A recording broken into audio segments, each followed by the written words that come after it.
Life threw you a curveball, but today you're super thankful for it. Yeah, and I think this is a great question. This is a great question, and I love that you used the word thankful because, in the heat of the moment when we go through tough times, before I answer this, I just really feel like this is important for people who are watching this or listening to know. Yeah. When you go through that obstacle, that tough moment, that struggle in life, there's just all negative thoughts about it. And that's normal, and rightfully so. Whatever it is, it's affecting you negatively. And so you look at it and you say, well, why me?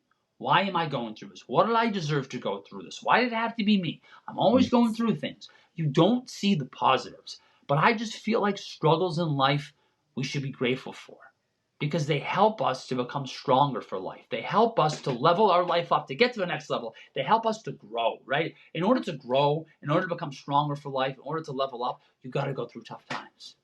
But for me, I've been through many, many, many, many tough times. But one of the toughest moments I've ever gone through in my life is when I lost vision in my right eye. Mm. What happened was I'm in the woods. So this is my 8th grade summer going into my 9th grade. I was hanging out, being a regular 8th grader with my buddies in the woods, and somebody throws a branch in my direction. Now, not on purpose, and that branch sticks right in my eye. It's just sticking there. And so I yank it out. And as soon as I yank it out, blood just starts pouring down my face, down my body. I just start gushing blood out of my eye. And I pass out. And I wake up and I'm in an ambulance. I got these IVs in my arms. I'm just freaking out like, what happened? Where am I going? What's going on? Well, I was getting rushed to the hospital and my eye had split in half. So I always give the analogy of take an orange, take a knife, slice the orange in half into 2 pieces. That's what happened to my eye in the socket. And so they had to go in there and they had to sew it back together. Now, to take this even further, this tough moment, I was in the hospital for a few weeks. I'm blind in my eye now. I can't see until this day. I still can't see, and I'll never forget going home, walking in the bathroom, because I had a patch on my eye. I couldn't see myself for those few weeks because I was just laying in bed. I had a patch over my eye, and I took the patch off and I looked at myself and I said, look at you. And I just started beating myself down. We want to talk about self-doubt. We want to talk about how we talk to ourselves. And I just started saying, man, look at you, right? Look how ugly you are. Who's gonna want to date you? What girl is gonna want to go out with you? Who's gonna want to be seen? Who's gonna want to be your friend? So I remember running in my room, shutting my door, bawling my eyes out because I'm just so ashamed. I'm so embarrassed. I'm so upset at what I'm going through. And I didn't do anything about it. Nothing positively. And I sat with these deep, dark thoughts. And, I just one day thought to myself, I don't want to live like this. So maybe I should just take my own life, right? Thinking if I do this, that's going to help me to not have to deal with everything that I'm going through. Mm. To not have to deal with people laughing at me, making fun of me. Not have to deal with people staring at me, pointing at me, right? Being an outcast. And so I just thought maybe this is the way to get through what I'm going through.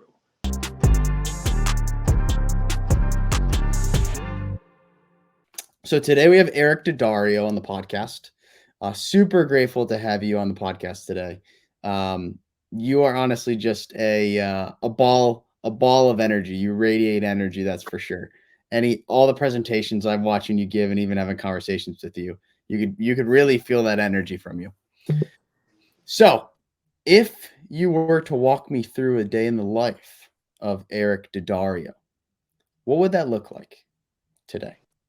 Well, I can say off the bat, it's a very busy day. I'm waking up around 4:30, 5 o'clock, and then I do some part-time work at a gym.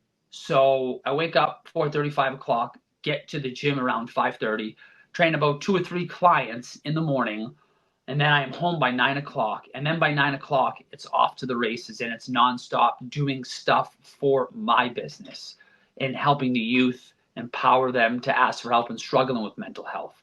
So I sit down about 9:15 and I'm emailing for about 2.5 hours. And then around, you could say 11:15, 11:30, I start making calls for another 2 to 3 hours. So now this brings me to about 2:15, 2:30.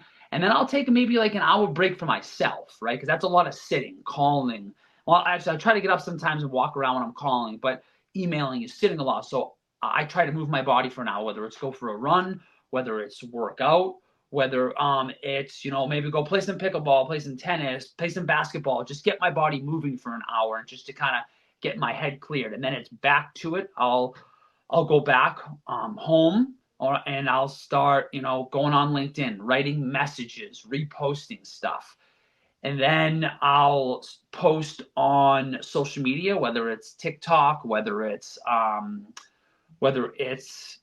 Instagram, whether it's Facebook, and then again, too, just doing some research too, right? I'm never not researching. Whether it's listening to, I do a lot of listening to books, so I'm listening to a book, or I'm on the internet researching maybe different ways I can help the youth to cope with what they're going through.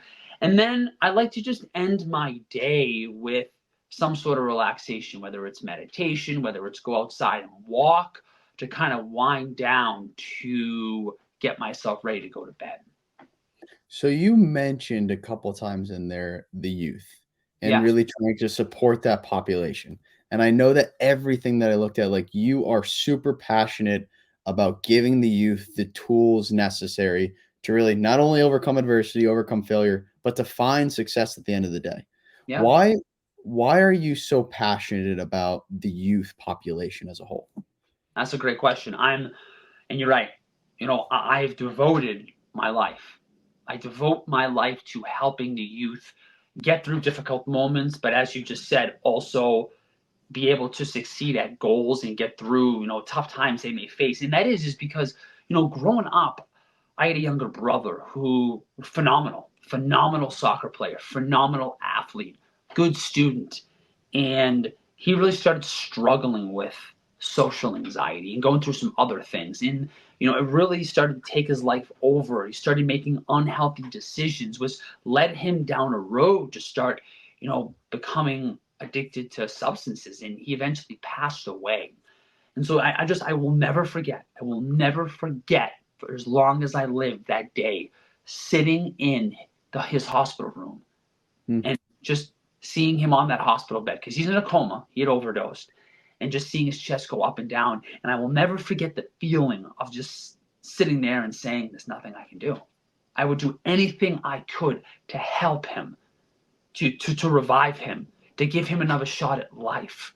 And I just remember feeling that hopeless feeling of just not being able to do anything. Of all I can do is just sit here and pray and hope and pray and hope, not being able to have a hand in the game of the outcome of him getting better. And so I feel as though being able to do what I do, I'm able to help people get through the difficult moments, and I have a hand in them getting better. I have a hand in them being able to reach their goals. And so that's the biggest reason why I do what I do. That's why I have so much passion, because I saw someone go through such a tough time, and I saw them go down this deep dark road and it take their life, and I never want that to happen to anybody. And so I work tirelessly to help youth who are struggling through difficult times not have to go down that road, to see an out, to see a way to get through their tough times.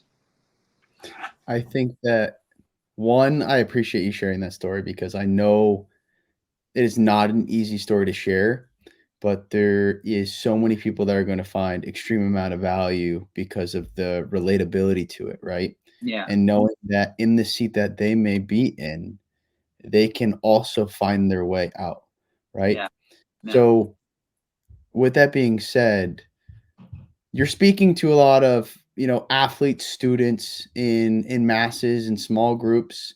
um where or who are you currently speaking with, telling your story, and then sharing practices for them to even get out of those ruts that they may be in, or also continue on the path of success that they're currently on and not falling into the trap of unhealthy habits? yeah, good question. So Yeah. I have and am working with schools all around the nation. We're talking about New York, North Carolina, South Carolina, West Virginia, Florida, There's not one targeted place that I Yeah. work with. I'm working all around, you could say, the U.S. I do have some schools in the home base here that I'm going to be working with in Massachusetts. But when I go and I talk with these schools, I'm really empowering them to Mm, see that they have people in their life who are there for them, who truly are willing. I tell them, you have people in your life who are willing, who are waiting, who want to help you through these tough times that you're facing. yeah. Whatever it is you're going through, they are there for you. They're there to help you. They want to help you. It's just that you have to say something. You just have to voice your concern. You have to let your guard down. You have to be vulnerable. You have to break your silence and talk about what it is you are going through. Or what I noticed a lot is what they have been through, and they're holding on to it, and they haven't let go. And so, in asking for help and talking about what they're going through, they can start to let go, to start healing and dealing with whatever it is they're facing in their life. Why do And you think go ahead. why do you think they have so much trouble Just letting about go? to answer that. I was just about Okay. to get into that. You read All my right. mind, man. Sorry I You cut read you my off then. mind. You read my mind. No, but that's a great question. Why? Yeah. Right? And there's not just one factor, there's many factors. Mm, So, why do they struggle with this? Well, because they think to themselves, and here's the key word, think.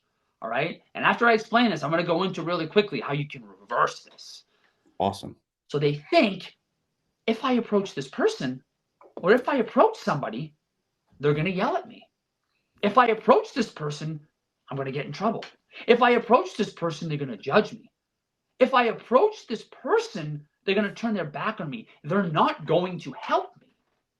And so and then there's the fear of also too that person, if it's my friend, they're not going to want to hang out with me. They're not going to want to associate with me. So there's so many reasons as to why youth don't approach somebody. Now here's the key thing. Why do they think that? It's because of the story that they tell themselves up here. Mm, So before they even take action, they're thinking to themselves, they're playing the story up here in their head of, when I approach that person, they're going to yell at me. When I approach that person, I'm going to get in trouble. When I approach that person, they're going to turn their back on me. They're not going to want to hang out with me. And so, because they're playing that story up here, that's holding them back. When you play a story up here, it makes you look at a situation in a certain way. So, because they're playing that negative story, they're looking at the situation of, I'm not going to get help. I may be embarrassed. I may get in trouble. I may get made fun of. People may not want to hang out with me anymore. So because they're looking at it like that, they're being held back and they're not taking action and they're trying to get through these difficult times on their own, which can be very, very bad. You can start making unhealthy choices. So how can we flip that? How can we flip the way we're looking at the same situation? Simply by playing a more positive story up here. Playing a mm. story of, when I approach that person, they're going to understand.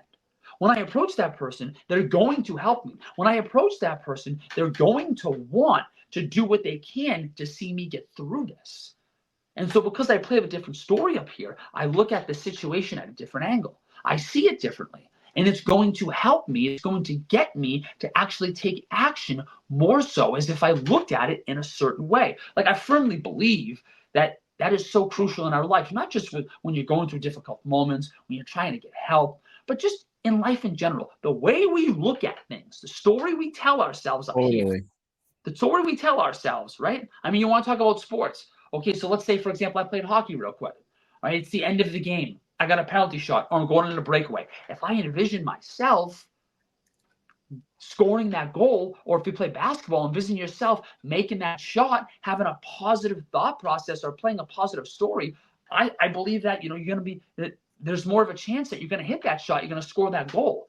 You're looking at it a different way, as if you're thinking, oh, I can't make the shot. I've never made the shot, or I'm not going to score this goal. It's just that story is so critical at how we look at things. And the way we look at things determine the actions we take. I think that something so key that you said there is just like being able to alter your perspective and being able to give the story a different lens. So when you're going through tough times, as you just spoke on, if I'm comparing, if I'm struggling today and then I'm comparing my life to somebody in a third world country, well, my life does not seem that bad, right? Yeah. But also in this, when you allude to the second part of that, is like, if you have these constant negative thoughts, how do you overcome them? And what you were getting at is now rewrite that story, Yeah. right? Is there, you mind me asking you something? Have you used like visualization, or some people address the next level as imagery yourself, to really rewrite that story? Like sit down, vividly depict it, try to feel the emotion associated to it, the sounds that would play in that scenario. Because what I'm kind of getting at, whether it's pickleball or any other sport, whether you're taking that final shot, or whether you're walking into your house with your family and it's Christmas and your family dynamic is not that great right now. You guys may have tension between. Well, if you analyze that scenario and depicted it to go exactly how you wanted it to go and how to navigate it vividly with your eyes closed, Mm. the likelihood that you're able to now step in there and navigate it in that manner is higher. So if I'm relating it to pickleball, right? I'm struggling with my returns. Well, if before the match or even the day before, I've been doing nothing but picturing myself doing, a perfect return, perfect return, perfect return, tough serve, back me up, return it down the line. That whole ordeal, or when you got there with a 3-point shot, if you're picturing yourself making that shot every single time, there's going to come a time where you have enough mental reps that voice and that narrative now turns over. So Mm. that's why I love the way that you frame that, of just saying, you know what, if you have this negative story going on, try and look at it from a different lens, Yeah. right? Yeah. And then I'll rewrite that story in a positive manner. I'll Yeah. just add something real quick here. Yeah. It's Give just me like it. in a game, right? It's just like in a game. If you're talking about pickleball, there's pressure, and the pressure doesn't go away, Totally. right? So there's pressure with this, regardless of the positivity story you play up here. There's pressure with this, and so another thing that I do that you kind of just alluded to is yes, to answer that question, I do envision it, not that deep with the sounds and everything, but one of the Okay. things I do is when I think about it, I close my eyes and I take a few deep breaths in through the nose, Mm, out through the mouth. And then what it does is it calms down my emotions and my feelings and the thoughts that I have up here, right? mm. And it gets me to really think about it. But then that's another thing too. When you go to have this conversation with somebody, taking a few deep breaths in through your nose, out through your mouth, relaxes everything. And it just gets you more ready to have this conversation with somebody. The fear, the nerves, the concern aren't taking your decision over, and you're able to think more clearer. Again, we can relate it to pickleball, we can relate it to sports. You're just more relaxed and calmer. The pressure's still there, but it's not taking you over as much as if you weren't doing something to relax and to envision what you're about to do. Totally. You feel like you're prepared to navigate it. It's almost like, Exactly. Exactly. although it's going to be pressure, although I'm going to be nervous and I'm going to feel the heart pumping in my chest and maybe my hands are a little tingly, I've prepared for that situation. And Yeah. now I know how to navigate it. It's absolutely perfect. Yeah. So building on that, with you kind of working with the youth, I think a large section of our population that's now navigating pickleball and wants to play it even at a professional level is getting pushback from, let's say it's their parents, let's say it's others influencing their life, because pickleball doesn't have scholarships yet, right? They're not getting paid to do it and go to sports. But what I'm really getting at is, even with that pushback, I know that you see a lot of these collegiate athletes or high school athletes trying to navigate this dynamic of, how do I prioritize academics as well as athletics, right? How do I also prioritize a social life? And Yeah. that can be super overwhelming. Like, I think back on it of trying to prioritize hockey and academics, and it's like something always slacked off. Depending on what season it was like I had trouble balancing all. If I prioritize hockey, academics went. If I prioritize academics, hockey went. And I feel like that dynamic is so challenging, as well as the social life part of it. It's so challenging for a lot of youth to navigate and get pulled in one direction or the other. Yeah. And then that's where unhealthy habits may be interjected to really overcome those anxieties, or even like that depression that gets associated of like, I can't do all of this. And then you're kind of in this slump or this hole. So how have you, went about with the youth navigating that, academic, athletic, social life balance and not letting all those anxieties overcome them? Yeah, so that's a really good question. Yeah. I playing hockey in college, I definitely can attest to this for sure. It happens. So for me, I always say we have again the thoughts, right? We may be in class, we're thinking about our game later that day. We're thinking about the practice, where or maybe it's the other, right? You're playing your sport and you're thinking about academics. So one of the big things that helped me, one of the big things that can help you if you are in this position is being present, Mm. meaning being present in the moment and being focused on the moment, not thinking about athletics if you're in the classroom. Try not to think about that. I know it can be hard, or vice versa. Try not to think about academics when you're playing your game, when you're at practice. Being focused in the moment and focusing in on that thing. Because a lot of times the anxiety is being worried about something in the future of Mm. maybe a test, maybe a game. But right now, being present, being in the moment, being focused on it. If you're taking a test in the class, okay, right now I'm focused in, I'm zeroed in on this test. I'm not thinking about my game this afternoon or tomorrow. I'm focused in on the test. If we're out in practice, I'm focused in on what I have to do in practice to get better, what I have to do to get that much better today. I think that's one of the biggest things right there is being focused in on what you're doing and not letting other thoughts about other things creep into your head. I know it can be hard, but if you're and one of the things I do to get focused on things is Mm. I like to meditate. I like to close my eyes. And that helps me before maybe I'm about to do something, just calm me down, to clear my mind, and to get me to focus in on what I have to do. Have you have you ever had trouble going the reverse if we're keeping an athletic lens on it? Let's say on the other half, it's like you almost always feel too calm. You almost feel like you're never into it, right? You almost feel like you're in that depressive state where, nothing matters. Yeah. And you're trying to get a little bit more involved or revved up. So how would we go about the other half of that? So again, that's a really good question. For me, I've never experienced that. I've always been, pretty jacked up. But for me, I would definitely say if you're feeling that way, so let's say, for example, you are feeling that way and Yeah. you've never really felt that way, then maybe what you need to do, and I'm not saying completely stop, but maybe you need to maybe dial it back a little. As weird as this may seem, you're saying, well, wait a minute though. I don't feel like jacked up for what I'm doing, so I have to dial. But for me, I feel like sometimes people are so entrenched into it and they're so committed, and that's great and that's awesome, and they're always doing it that you can get burnt out, right? Totally. You're burnt out because it's 24/7. Like, look, I'm not gonna lie, with doing what I do, there are moments where I get burnt out. I have gotten burnt out, and so with the waking up and just I'm go 24/7, I'm go. So I know that feeling when it's about to come about. I take a little bit of a break. Maybe I only work half the day, and then the rest of the day, I just I'll go for a walk and I'll just relax, watch TV. But I'm not working. So for me, I really feel like when that happens, to dial it back. You dial it back, and then eventually some of that passion can come back. You're not doing as much as you were before. Because and I know talking with athletes,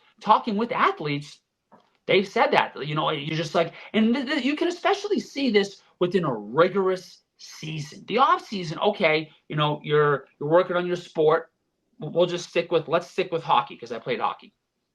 So, let's say, for example, during the off season, you're getting up, you're lifting for an hour, hour and a half, you're on the ice for an hour and a half, getting some work done on your body, and then really maybe that's it, right? You're not entrenched into the sport as when you're in season. So you're in season, you practice, right? And then you're lifting, and then you maybe have some other stuff you have to do, and then you have games on the weekend. So and then you have to travel, and they can be hours on a bus or on a plane, and so it can really take on a lot of your time. Taking a step back, it's not a bad thing. People think, well, I got a 24/7 grind, grind, grind, grind. But if you're doing that, it can get to you. And so, if you've ever heard this, less is more sometimes, meaning less is going to help you more to kind of gain that passion back, to have that drive, to be jacked up for it. I could not agree more. And like from my own experience, I've seen that over and over again, meaning I have burnt myself out to points where like you don't want to do anything. Yeah. And what you have to reflect on and remember, and this is like what I had to do, was that you're not a machine, right? As much as you want to be a oiled machine, your body needs some sort of rest. So Mm. even like when you push your brain, right? So the reason that I'm going to get into this is because I was just having a conversation with a neuroscientist that we're going to have on the podcast, and we're talking about this like elasticity of the brain and actually brain training, right? What he was getting at is like your brain is a muscle like anything else, right? So if you are doing practices that challenge it, you're going to push it, but then it needs to relax and recover. And then you're going to push it and it needs to relax and recover. It's not this thing where you're oiling it up or you're putting a quarter in a machine and it can just run until it burns out and can't run anymore. But that also happens with the body. The great thing about the body is that you're able to recover and restore. But if you get too deep in the tranche, so like I always think of this on like a chart or a curve, right? If you climb, and you climb a little bit too far, the drop is a little bit deeper, right? If you climb, and you understand that you need recovery, well, the drop's going to be, half of that, and then keep climbing from there. Yeah. So I love that insight of really what is burnout. And I know some people talk about burnout not being a thing. I'm totally on the side of like you could push yourself as far as you want to go, but there is going to come a time when your body needs the recovery to then repair from everything you've just done.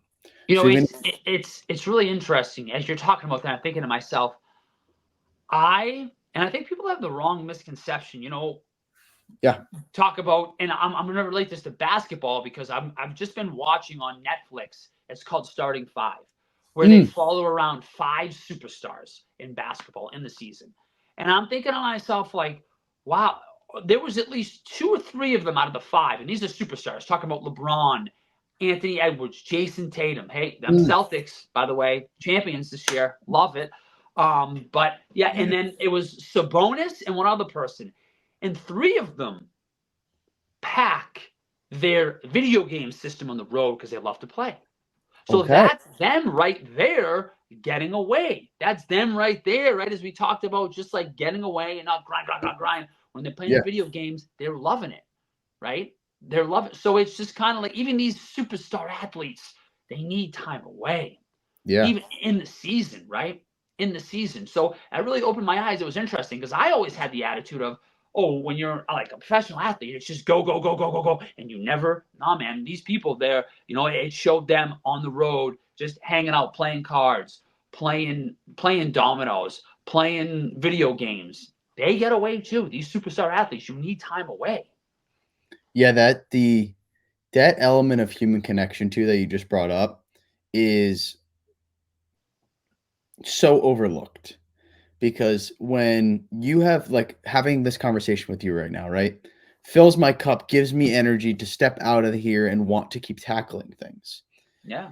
And you need that element of connecting with individuals who you enjoy providing energy to and them giving you energy back in order for your cup to be filled on a daily basis. And that's really also aligned with like allocating your time how you want to. So like what you just got it is like they're with their boys, they're playing the sport that they love, but they're also bullshitting behind the scenes, right? They're also having a genuine connection. They're also spending time with their families. They're also getting to know friends outside of that to fill their bucket to have more energy to keep going, right? Yeah. So Yeah. I think that's an absolutely tremendous point. Something that I wrote down here that I wanted to kind of go back to for a hot second. Yeah. Um, you were talking about a lot of the youth again. and I know how passionate you're about on this, and I think that you have an incredible lens for it. Is why I wanted to go back here.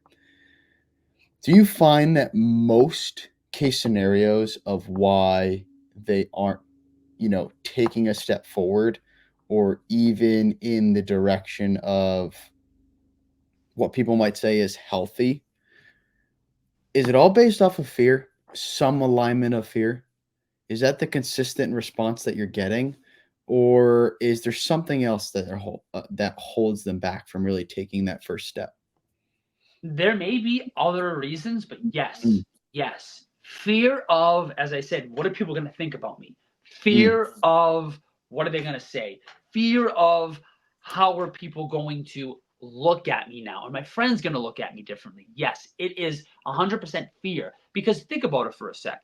If they 100% knew that somebody was going to help them. Let's say, for example, 100% they knew when I approach this person, they're going to help me. There's no ifs, ands, or buts or questions about it. They're going to help me. I'm going to get through this difficult time. There'd be no fear, mm. right? The biggest fear is one of the biggest fears, one of the biggest reasons why they don't ask for help is the unknown. The unknown of if I approach this person, am I or am I not going to get help? So they're taking a huge risk. So yes, for me, from what I've heard and a lot of conversations I have, it's fear. It's fear of how I'm going to look at myself. It's fear of how it's going to affect other people. It's fear of how people are going to look at me. How people are going to think about me. Yes, for me, I would say the biggest reason is fear. So how so if we're I'm gonna keep relating this to pickleball, and you'll totally see how it relates to every other sport. So when you're on a team, right, and you have other people that you feel responsible for, Mm-hmm. meaning you don't want to let down your partner, you don't want to let down, if it is starting five, right, the other four guys that are on the court besides you, or on Yeah. the ice, right? You have your two line mates who may be doing work in the corner, they feed you a puck up the middle, you have a wide open net and you miss it, right? What I'm alluding to is, how can you navigate and communicate? Big thing here, communicate to your partner or your team in order to find that success, that chemistry, whether it is on the court or the ice. Because I think a lot of us don't voice our opinion or want to communicate out of fear, out of them judging my response, them getting mad at me, them not agreeing with my perspective. How can we communicate with our teammates to create that chemistry and that camaraderie, that strong environment in order to be successful as a whole? So one of the things for me, the most successful teams I've ever been on are the ones that are closest. So this is a very important question, right? Yeah. The ones that I can come to you and I can speak my mind and I can communicate with you. But that all starts away from the sport. Let's go back. This is a really great question because we're gonna go back to what I just said about watching that starting five. Those people, those players, as you said, they're hanging out with their teammates. They're playing Mm, dominoes, they're playing cards, they're playing video games. So that right there, you're building relationships with people. And when you're building relationships with people, you get closer, you get to know them better. And so now, when I know somebody better, I'm going to be able to, when I get that person, I'm going to know how I can approach them and talk with them about something, right? So maybe I have one of my teammates where I know that if I come in and I give them a hot take and I come at them and I'm maybe like getting a little loud, they're going to come at me. So I know that I can't talk with them or approach the situation in a certain way. I have to approach the situation maybe a little softer, right? I have to really think before I'm going to talk with them. Or maybe I have a teammate where I know I can just come at them and blow up at them. And maybe that's going to really motivate them and that's going to get the job done. So I think it all starts away from the sport. Being able to communicate with someone because we're not all robots. We're not all the same, and we're not all going to react the same in mm. the words and how I come at a conversation with everybody, right? So it's different. So we really need to get to know our teammates, and that's why it's so important that you hang out with your teammates away from the sport, because getting to know them away from the sport, is going to help you in this situation, to be able to communicate with them, to be able to know how you can approach certain situations and what you can say and what you can't say. But then also, too, when you get to know your teammates away from the sport, when you say something, it's going to affect the situation more. As if we're not really hanging out away from the sport, and I come up and I say something to you during the game, or I'm trying to communicate something. It's like, yeah, okay, whatever. Like, you have no idea, right? Like, you don't know what I've been through this week. It's been so Yeah. tough. But if I know maybe you've been through something this week, I'm gonna come at it a little softer. So I think the biggest way to make that happen is really get to know them get to know them away from the sport. So two things that you said there that I'm going to comment on. One, you talked about dealing with something yourself and then communicating that to other people. And then the second thing you commented on was seeing that somebody is dealing with something and then trying to communicate to them as well to support them in some manner. Yeah. Can we start with the first situation of, because we see this all the time in pickleball. And I'll tell you the unique situation about pickleball is that you have a partner, right, in doubles, whether it's men's, women's, or mixed. Often, I'll say at the pro level or other levels, you're playing with somebody you don't necessarily know well. Mm-hmm. So it's kind of one of those first date situations, maybe second date, third date. And maybe you briefly know them, but you don't fully know how to communicate and say, you know what? I just want us to I just want us to be on the same page. If you do have a miss, don't worry about it. Or in the other half, it's like some people have a miss and want to be communicated to. So am I asking about like their communication style at the beginning of that, like before I even play? Or how am I going about the dynamic of, hey, I see you're struggling out there. I want to help you, but I don't know how. Yeah. I think it's you hit it on the head. You talked to them before and letting Yeah. them know that, are you somebody who needs a pick me up when you're going through a tough time out there? Are you somebody who needs to be told, hey, listen, we got to pick it up here? Yeah. Or are you somebody who, if I say that to you, you're going to maybe explode, or it's going to get into your head, right? In the moment of the game, is that going to get into your head? Is that going to affect you negatively, or is it going to affect you positively? Like, tell me a little bit more about yourself and what I can do when maybe I notice that things aren't going your way, or you're not playing as well as you can. What can I do to help you when you're being frustrated? Because as I just said, we're not all robots. So again, me getting, yelling at someone and getting a little bit more, I don't want to say high strung, but me coming at them a little bit more with like a deeper tone, a more serious tone, is going to Mm. affect some people positively and some people negatively. So I think knowing people's communication styles and how they deal with different things is huge. So yes, you don't have a lot of time and maybe you just get to know them that day. It's just simply straight up in front. Like, what do you want me to do? How do you learn best? What would affect you most when you're going through that tough time out there? Because I want us to both be successful. And then here's kind of how I learn too. Here's how the way you come at me when I'm struggling out there, here's how I learn too. And I love that response. Because, and I'll tell you why. So I personally, working with some, like reaching out to people, let's say it is through DMs or something, trying to plan pickleball tournaments together in the qualifiers. Some people like you meet and you don't know them at a deep level. And the first couple times that I did that, I did not have that conversation of, here's how I am going to respond when I'm struggling. And here's how, like, hey, I shouldn't say here's how. Here's what I want to talk about so that if this does happen, how can we navigate it together? Yeah. Right. And when I didn't do that, we actually did a whole warm up the day before, played very, very well. But then in our first qualifier match that we lost in, we were behind and we didn't discuss navigating the challenging dynamic of being behind and struggling and not feeling that chemistry, because we had a whole day that we played together. We're like, the chemistry was great, right? It was off the charts. And we're like, we kind of like, oh, we don't have anything to worry about. But then when we got into the qualifier the next day, and each day is a little bit different, we did struggle. And the unfortunate part was that our communication wasn't there, so we were not able to get back in place. So I learned that lesson quick, and that's why I wanted to ask you that question for my own knowledge too of what your perspective was on, because I've seen that come up time and time again, and it is so much more important than anybody gives it credit for.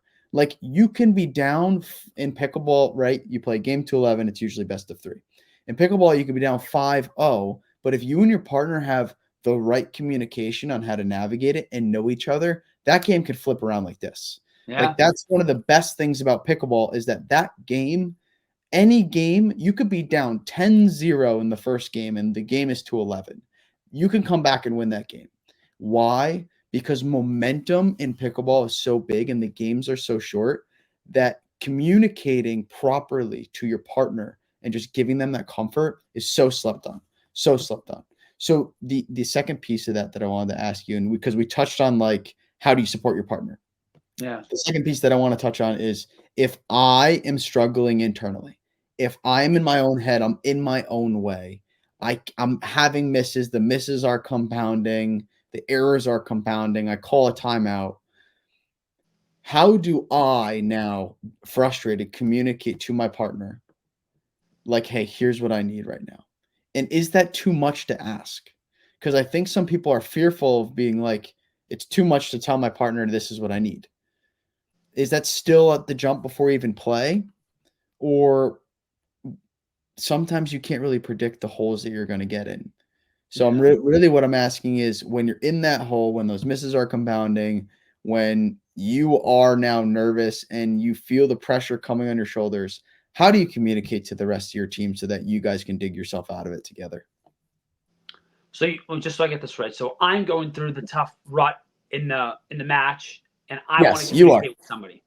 Yeah. Yes. So just again, I just think it's you just being just upfront and honest with the person and say, hey, listen, right now I'm not playing my best, and so maybe you guys talking it through and saying, if you feel like maybe you can do this better, or if you can get this coverage, then go ahead, right?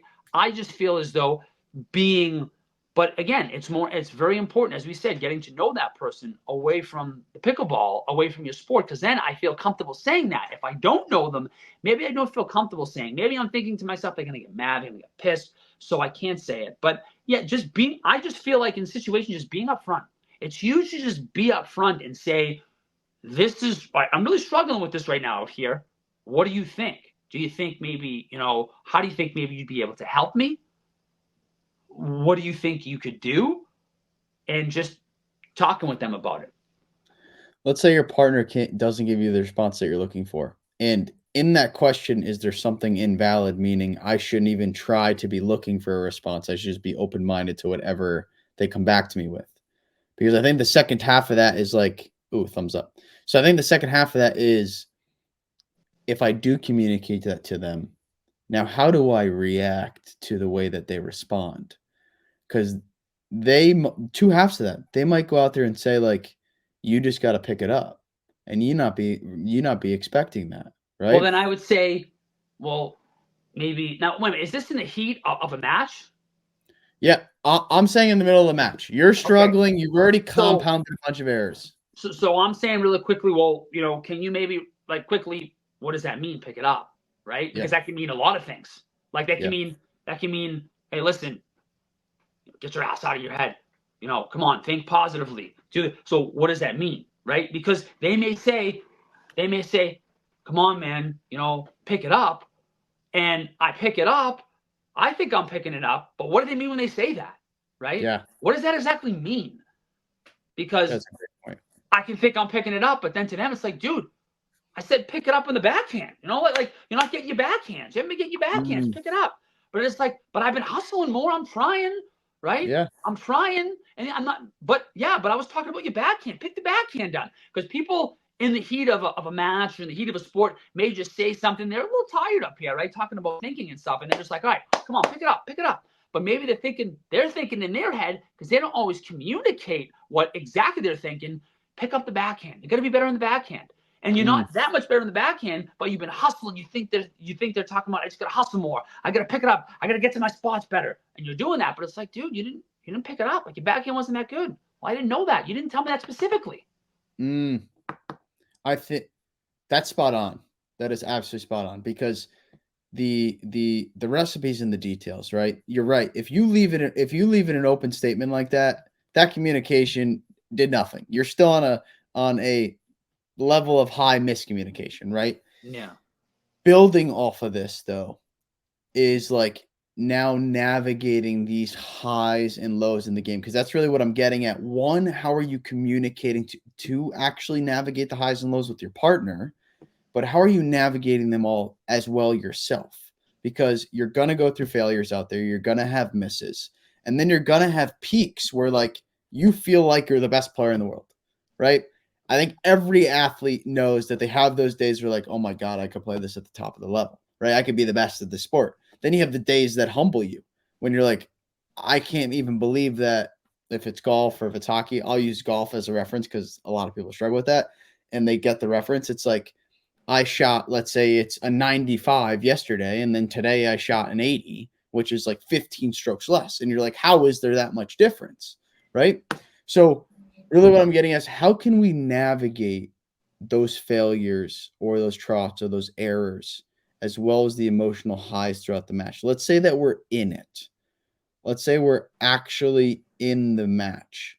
How, if we are getting that self doubt, those negative thoughts going, how can we quickly rewire? Is it a deep breath? Is it a quick imagery? Yeah, I think the biggest thing with confidence Yeah. is reps, reps, reps, reps, reps. So again, just like when we talked about how can I be comfortable, how can I know how to approach someone, getting to know them away from the game, it's the same Mm, type of thing. Becoming confident in the game is away from the game, is in the reps and the reps. Because I feel like the more and more reps you take, the more and more confident you get. And then that's going to more and more just assure, like, all right, I'm just going through something right now. This isn't going to last forever. It may last maybe this period. It may last maybe this game. But eventually, it's going to get better because I've put in the work, right? You have that in the mm, back of your head. I put in the work. I put in the reps. I put in the time. And, and I think it's important too when we talk about sports specifically, everybody, LeBron James, Michael Jordan, Sidney Crosby, Connor McDavid, Tom Brady, they all go through ruts. They have bad games. They have mm. bad plays. They have bad moments.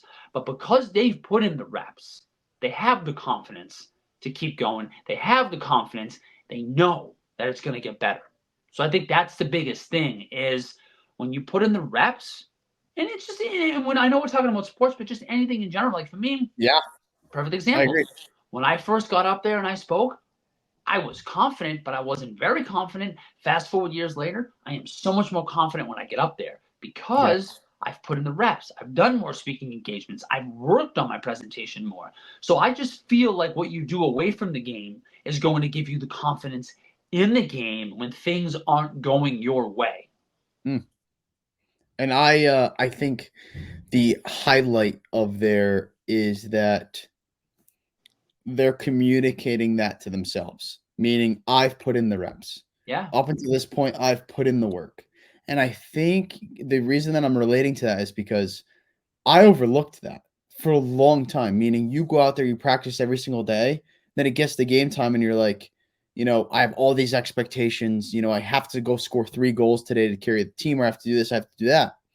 When in reality, it's like I've put in all the reps and the time to get here.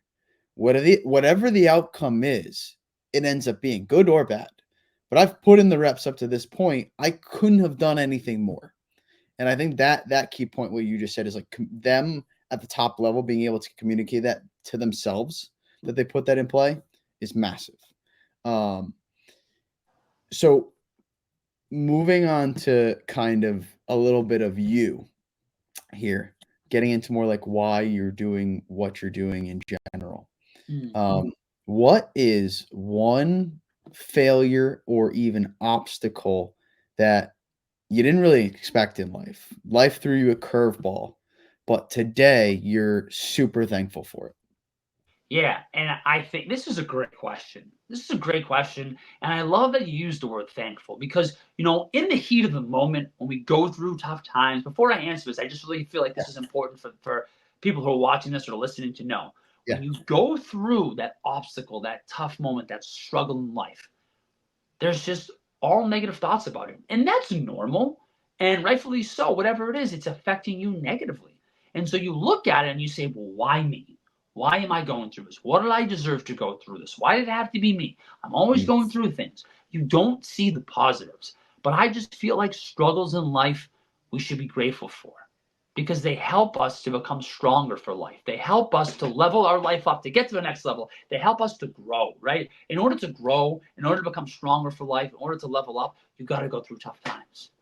But for me, I've been through many, many, many, many tough times. But one of the toughest moments I've ever gone through in my life is when I lost vision in my right eye.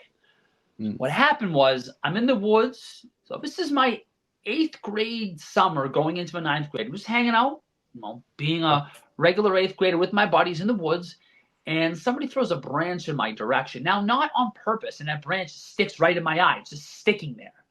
And so I yank it out. And as soon as I yank it out, blood just starts pouring down my face, down my body. It just starts gushing blood out of my eye. And I pass out. And I wake up and I'm in an ambulance. I got these IVs in my arms. I'm just freaking out like, what happened? Where am I going? What's going on? Well, I was getting rushed to the hospital and my eye had split in half. So I always give the analogy of take an orange, take a knife, slice the orange in half into two pieces.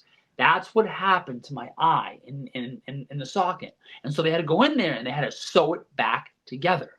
Now, to take this even further, this tough moment, I was in the hospital for a few weeks. I'm blind in my eye now. I can't see until this day. I still can't see, and I'll never forget going home, walking in the bathroom, taking the because I had a patch on my eye. I couldn't see myself for those few weeks because I was just laying in bed. I had a patch over my eye, and I took the patch off and I looked at myself and I said, look at you. And I just started beating myself down. We want to talk about self doubt. We want to talk about how we talk to ourselves. And I just Yeah. started saying, man, look at you. Right? Look how ugly you are. Who's gonna want to date you? What girl is gonna want to go out with you? Who's gonna Mm. want to be seen? Who's gonna want to be your friend? So I remember running in my room, shutting my door, bawling my eyes out because I'm just so ashamed. I'm so embarrassed. I'm so upset at what I'm going through. And I didn't do anything about it, nothing positively. And I sat with these deep, dark thoughts. And, I just one day thought to myself, I don't want to live like this. So maybe I should just take my own life, right? Thinking if I do this, that's going to help me to not have to deal with everything that I'm going through. Mm. To not have to deal with people laughing at me, making fun of me. Not have to deal with people staring at me, pointing at me, right? Being an outcast. And so I just thought maybe this is the way to get through what I'm going through. And I sat with that. But because of my environment, my parents, my mother, my father, like God bless them. If I didn't have them, I would have never been able to get through what I went through. But then also a teacher at my school, who ironically, at the same time I was going through this, when I went back to school, she was going through cancer treatment. So it was like we really helped each other out in these Yeah. difficult moments. And she really helped me to get through this tough time. And that was a really tough moment in my life that I went through. But now, since I went through that tough time, super grateful. Super grateful because I look at life differently. Super grateful because, as I talked about in the beginning, it helped me to grow. It helped me to become stronger for life. It helped me to deal with my brother's death. I always say the tough moments we go through now are preparing us for the difficult moments we'll face in our life later so we can get through them. Totally. So it really helped me, right? I was just much stronger. I was able to get through the tough time years down the road when my brother passed away because that was the most difficult time in my life. Yeah. And if I never went through this difficult time, I wouldn't have been able to get through that. Do you feel like that perspective has always kept you, now throughout the future of your life from today on? You're like, now I can navigate anything. Oh my God. Well, think about this. So it's funny you say that because it's okay. I got through this tough moment, but then I got through an even tougher moment. So Yeah. I always say when I'm going through difficult times, I always say to myself, dude, you sat in your brother's bedroom, Mm. and I'm not in your bedroom, not in his bedroom. You sat in his hospital room, and you saw the doctors take the tubes out of his mouth. You saw the doctors take him off life support. You saw the doctors take the IVs out of his arms, and you legitimately saw him stop breathing and turn white and die. So if you can do that, there's really nothing in my life I can't do, Mm.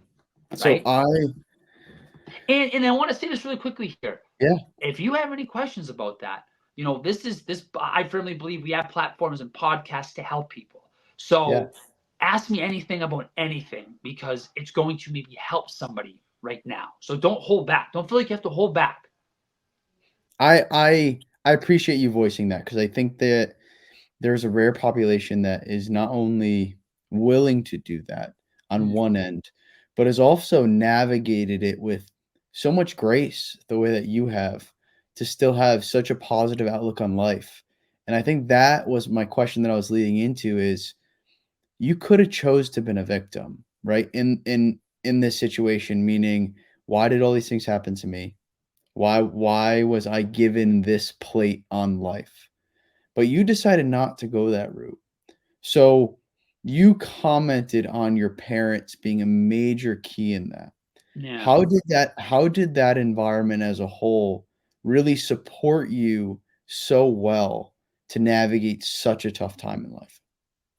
Are you talking about both things that happened? You talk about my eye, my brother, or which one? I just want to make Let sure. we'll start with your brother, the Okay, situation with your brother. for my brother, Yeah. we, my father, my father lost his brother when he was younger, lost Okay. his father when he was younger. My dad has been through, I always say, I look up to that guy. That guy's like my idol. He has been through so much. He's lost his brother when he's little. He lost his father when he was little. He lost his son a few years ago. He lost his sister to breast cancer.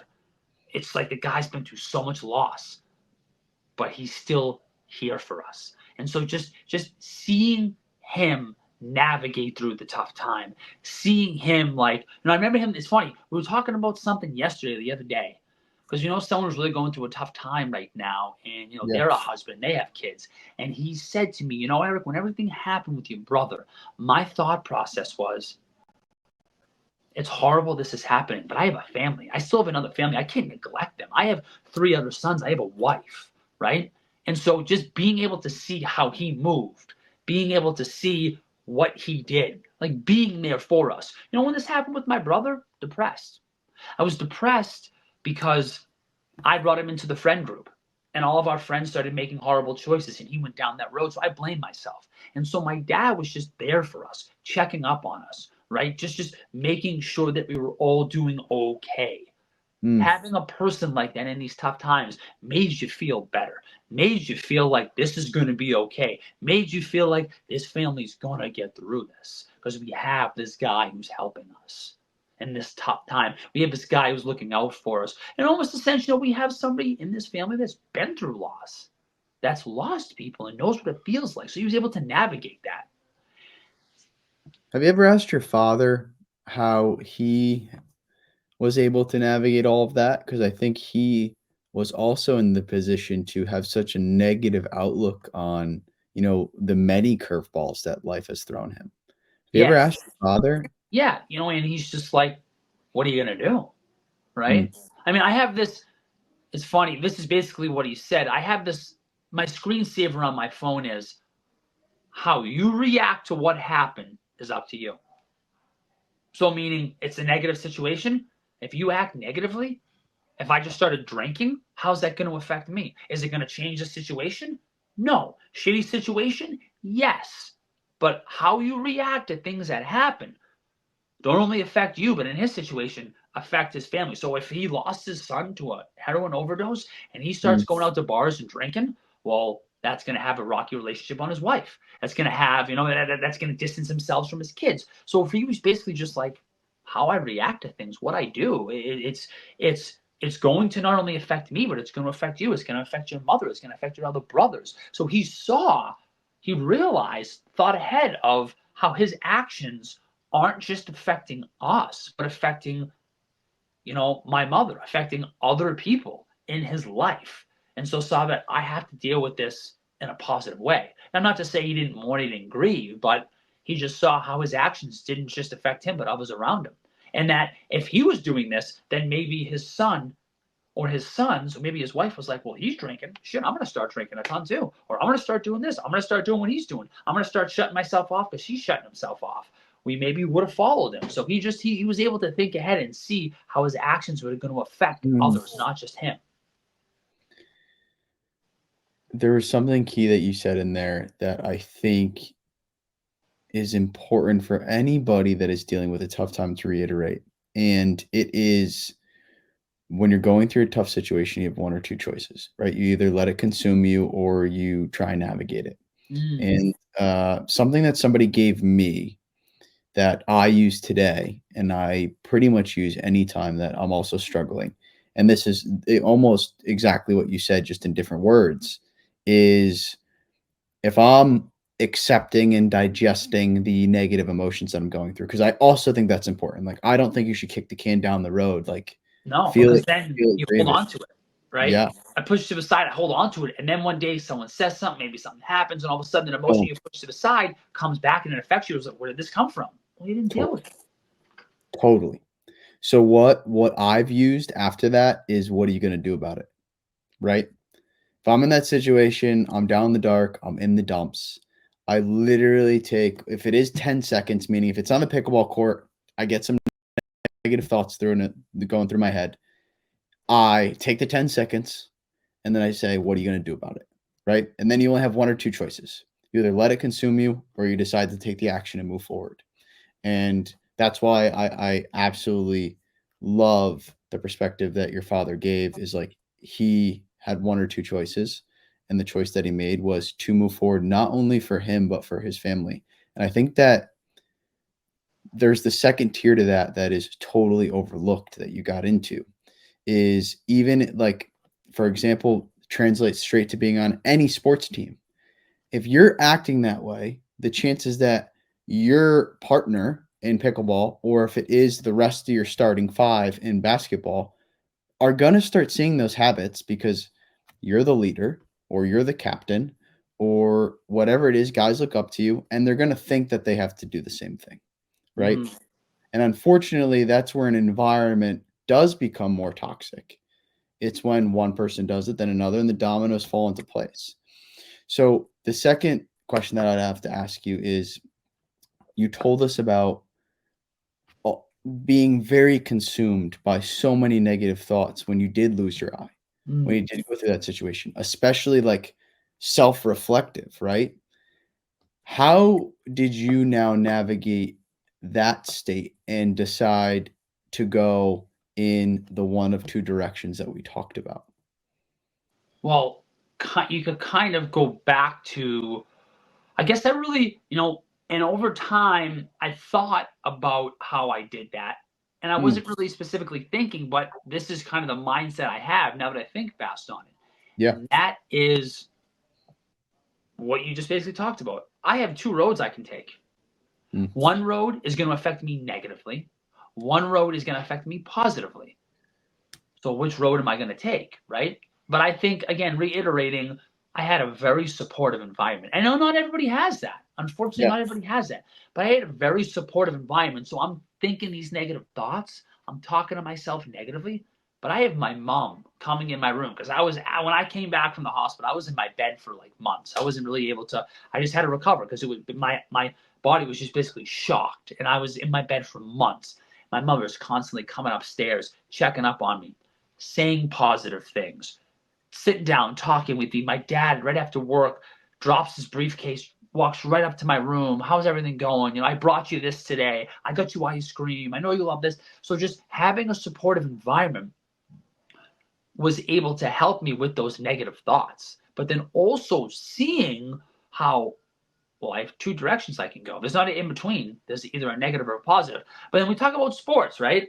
Another big thing was I was so in love with hockey. And I thought to myself, okay, This is what I got to do in order to get back to start playing, because I want to start Mm. playing again as soon as possible. But if I'm making these choices, these unhealthy, negative choices, it's not going to happen, right? So eventually, when I was able to not push those thoughts to the side, but get through them, I was then able to see, okay, so I got some things in my life I want to do now, and I need to make these choices to actually get there. So on this journey now, Mm-hmm. that was super obviously filled with so many challenges. Yeah. When did you is there a point in your life where you knew your purpose moving forward was to speak about these challenging situations that you've had and to share that story with others so that they also have the ability to navigate it? Is there a point that you remember when that occurred? Yes. And before I get into that, I love that you asked this question because I actually have been recently thinking about this. It's funny. Okay. When you grow up, you're growing up, say you're in middle school, high school, even college, you have these thoughts of, I want to do this. I Yeah. wanted to play hockey. I wanted to play hockey. That's what I wanted to do in life. But then in the eighth grade, when this happens, I'm still playing. I'm still playing hockey. I'm still trying to do this. Hmm. And then all of a sudden, I'm not playing because I'm not good enough. So now I'm like, all right, I'm going to be a strength coach. This is what I want to do. I'm going to be a strength coach. I'm going to go all in on this.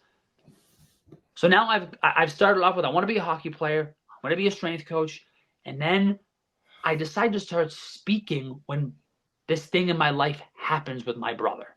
And I started speaking because I said to myself, I had this moment in the hospital of how did this happen?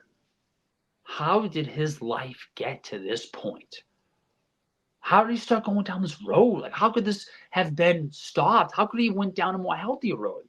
And I Hmm. just kept thinking to myself, if he had made different decisions, if he made different decisions, if he had made different decisions, and saying to myself, wow, there are so many kids out there, whether it be just students or athletes, if they just made better decisions, they'd go down a better path, they go down a different road.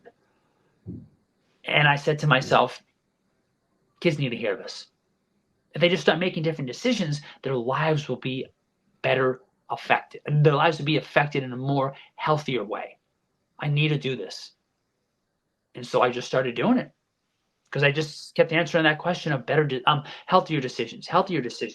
And I knew that I had to get out there and I had to speak this message to student athletes. So now today, how are you empowering, meaning alluding to the speaks that you give? Mm. How are you empowering students today and athletes of all sorts to make those healthy decisions? So again, I'm empowering them through my presentations, really getting them to see, as we talked about, they're not alone. Yeah. Right? One, they're not alone with what they're going through. Two, they have people in their life who are there to help them.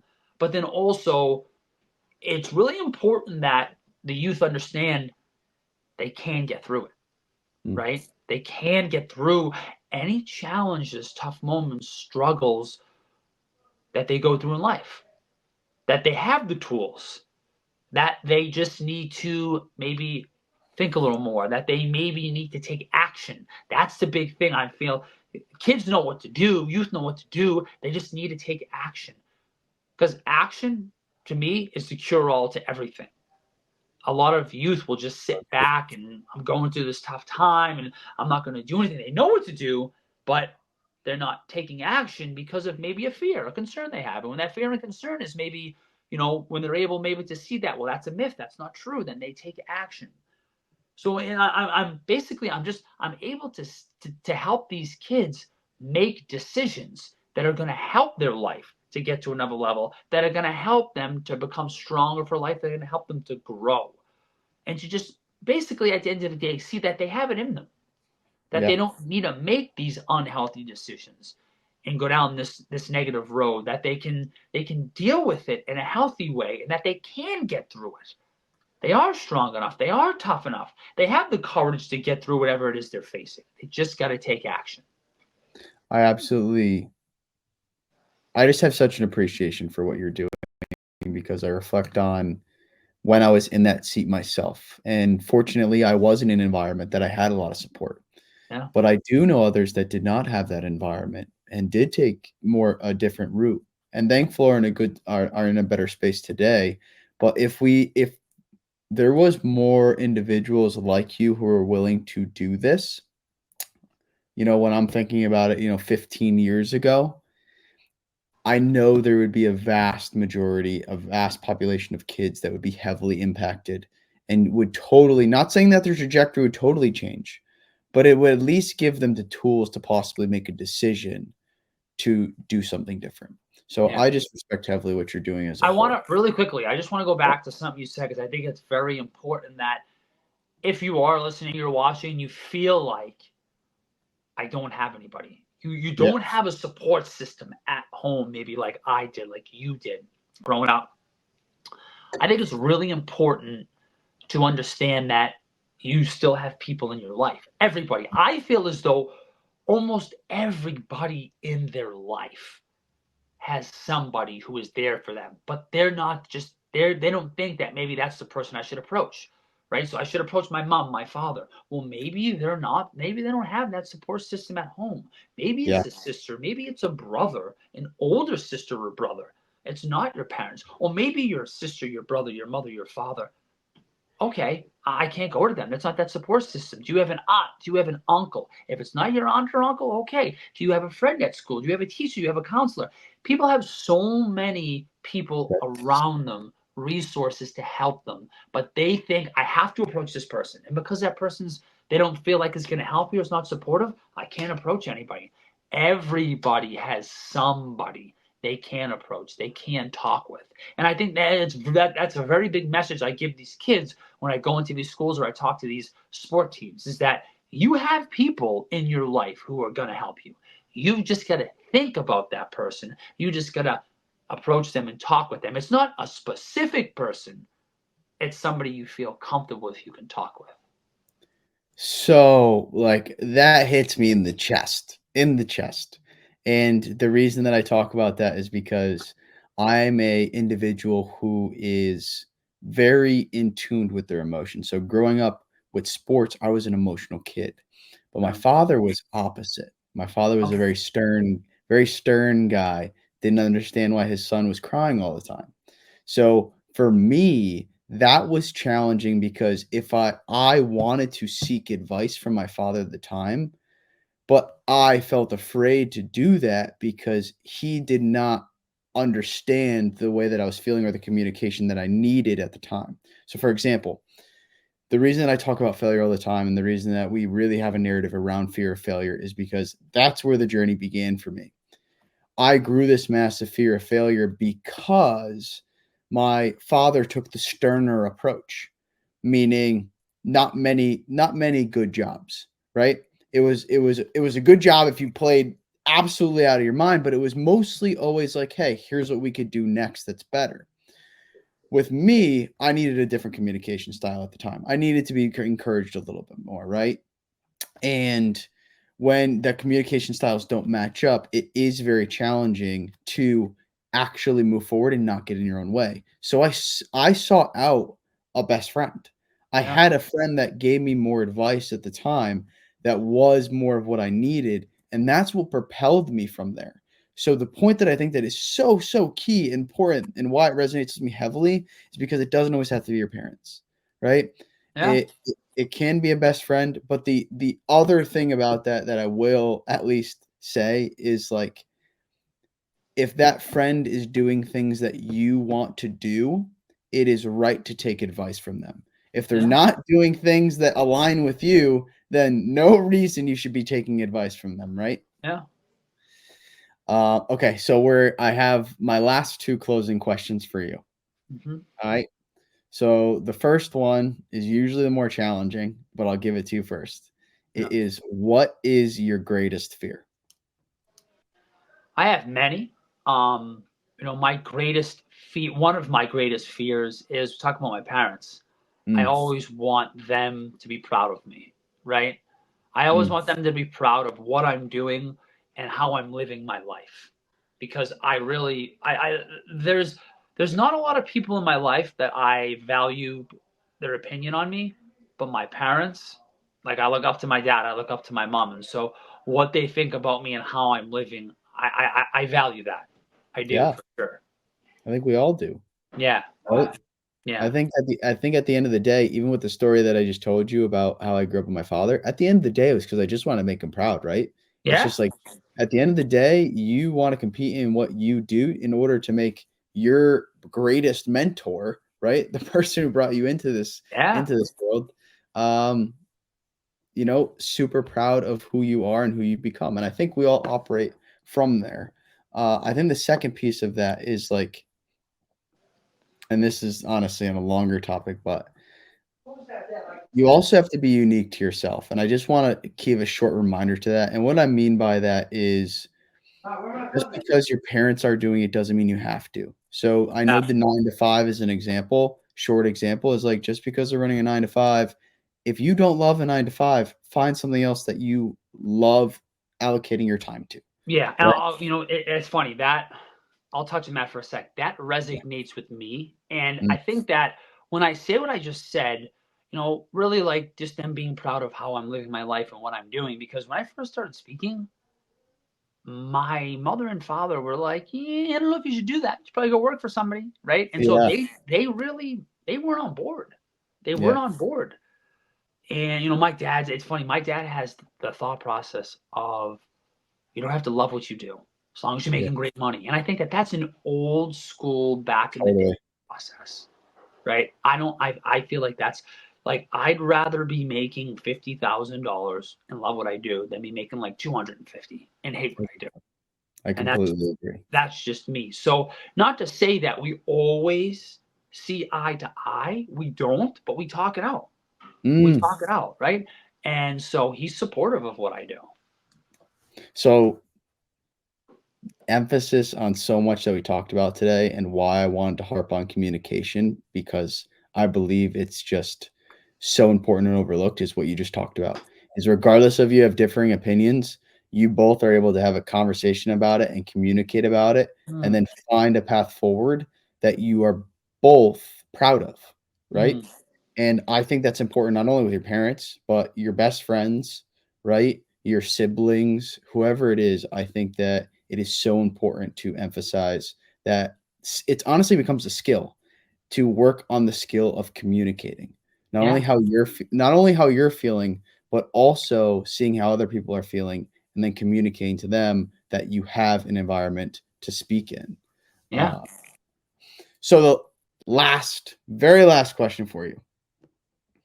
What is one piece of advice that you were given that you believe is worth sharing today?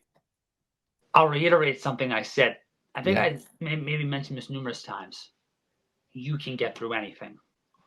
There is not a thing in your life that is placed in front of you. I'm a pretty religious guy, and I believe that God places things in our lives, and He knows we can get through them. We have the resources around them. We have the resources to get through them. We just have to take action. But that's not to say it's going to be easy. That's not to Mm, say it's going to be a cakewalk. It's not to say it's just we're going to get through it like that. It may be tough, maybe a long time uphill battle. But getting through those things as we talked about has a purpose, a positive totally. purpose in our life. And so I think when we can look at it like that and see how it's positive and see how it's going to help us, it helps us to have a better mindset when we're going through these tough times. But everything that is placed in front of you in your life, you were made to get through, and you can get through. I I could not agree more. And it's funny how when you just take consistent action, Yeah, meaning you're moving in a direction, how things sometimes start to fall into place, right?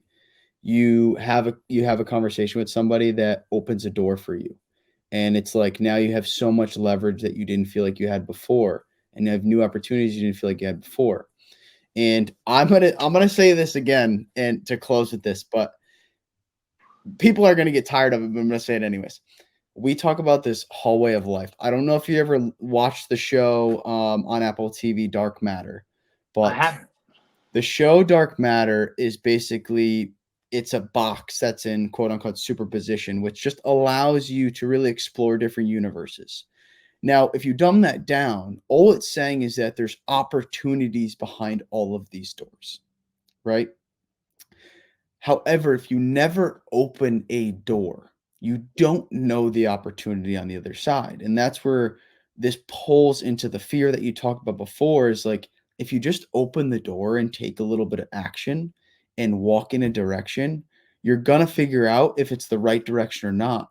You need to take opportunities and take action in life in total, right? Something that was key that you said was action comes first, and that's followed by inspiration and motivation. And I don't know if you've read the book The Subtle Art of Not Giving a Fuck by Mark Manson, but it's a great book. I have, yeah. Awesome book, right? And he calls Yeah. it the do something principle, which is just like anything you do starts with action, not motivation. And a lot of people are like scrolling TikTok, right? Scrolling Instagram, like reading motivational quotes and trying to find it, and just like can't get off the couch or can't go do what they want to do. But it really just starts by taking that first step, that first action. And the narrative that you were employing by that is spot on. Action after action after action after consistent action. Now you get inspired from taking that action. The gym is the perfect example. If you go to the gym one time, what usually happens? Usually go back a second time. Or if you just put your shoes on that first day and drive to the gym and you don't walk through the door, well, the next time you go, you walk through the door. Then you do a 30-minute workout. Then you do a 45-minute workout. Then you do a 60-minute workout. And like now you're inspired to do more. And then that's when the motivation kicks in. People also call it the AIM principle, which is AIM, right? But either way, Eric, I just want to say thank you so much for being on the podcast today. I mean, you, like I said, you have not only just absolutely fabulous energy, but you having the ability to tell your story with so much grace and have such a positive outlook on life gives so many people the inspiration to know that they can navigate anything that gets thrown at them, right? Really anything. And I know that is what you found your purpose in life to be. And I truly believe that is also your purpose as well, just from communicating to you and thankfully having you on this podcast. So I appreciate you being here so much. Now, if people want to find you or reach out to you, where can they find you at? Yeah, before I say that, I just want to say Yeah, thank you. Thank you for you're having me welcome. on the podcast. I really appreciate it. I thought this was a great conversation. Mm, And I hope that, people that are listening can grab a little nugget from it, can grab a lesson, something from it that'll help them in their life. yeah. So on Instagram, just Eric Daddario. Facebook, Eric Daddario. If you're on LinkedIn, just search my name. And then TikTok, Eric Daddario. So it's basically all the same throughout all the platforms. And then if you have a question, comment, maybe you want to book me for a presentation, Mm, my email is Eric, ERIC, at Eric, and then Daddario. So my last name, DADDARIO.com. And my website, ericdaddario.com. Thank you so much again, Eric, for today. I really appreciate you being on, and we'll definitely have to have you on another time for sure. We got more I'd to love dive into. Yes, I'd love to.